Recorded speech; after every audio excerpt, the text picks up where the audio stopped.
започна Заря. Изобщо уникална атмосфера. Тук сега обаче удари 1-0. Лудогорец повежда в резултата. Роман Безек разстреля буквално тупо Радам Стаховяк в момент, в който объркан изглеждаше отбраната на Ботев Пловдив. Дали стреснати от фойерверките не знам, но статични бяха 7-8 футболисти в жълто-черно, а намерили от ждроп топката Роман Безек. Хвърля в екстаз феновете на Лудогорец. 58 минута Безек бележи изключително важен гол.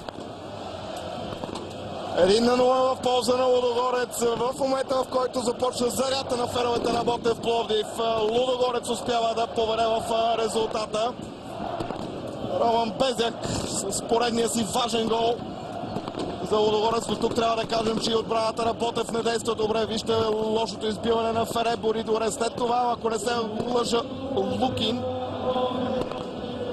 игра с топката и я сервира на Роман Безек, който нямаше как да пропусне в общи линии от тази ситуация.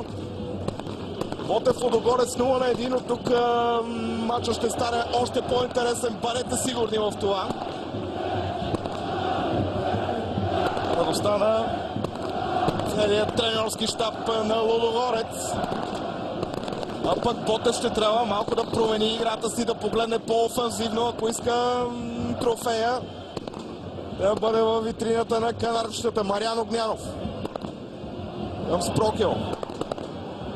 Минев. Че днешният двубой много привърженици и на Ботев, и на Лудогорец пропътуваха разстоянието до Бургаса. Виждате за какво става въпрос в момента. Истинска латино атмосфера. И ако този пожар не бъде овладян, може да стане някой нелеп инцидент. Надяваме се да не се стига, разбира се, до това. Установката. Работа доста и за полицията се отваря. Налага се на Веселин Минев. Аз не мога да разбера защо Веселин Минев, а не полицията в този момент трябва да спре този привърженик. Виждаме, че на светлиното табло възстановиха минутата, в която бе прекратен сблъсъка между Ботев и Лудогорец. Хубав авантаж. Сега възможността за Минев. Той финтира удар с десния крак. Безек сега. Фабио Ешпиньо. Ето го и подаването. Опита да изненада. Нямаше човек там на Ботев на първа града. Ето. Седалка полетяла към игралното поле. Минев центриране към Хамза. Удар на Хамза. Най-красивото положение създадено от Ботев Пловдив в този момент.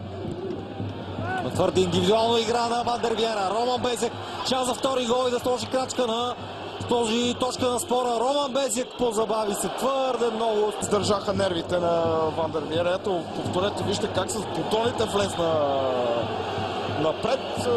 Абсолютно професионален фал за червен картон и смятам няма кой да упрекне рефера в тази ситуация. Играта отново е спряна, защото няколко факли полетяха към терена. Неща феновете на Ботев в този момент обаче тръгват да нахлуват. Точно така, Стефане, предполагам, че вече се виждаме с картина положението на стадион Лазур в Бургас. Наистина става страшно. Покрай мен минават и полицаи. Сектора с феновете на Ботев Пловдив е на път съвсем да пропусти края на този двубой. И в крайна сметка не оцели точното изпълнение. Ето го последния съдийски сигнал в този момент.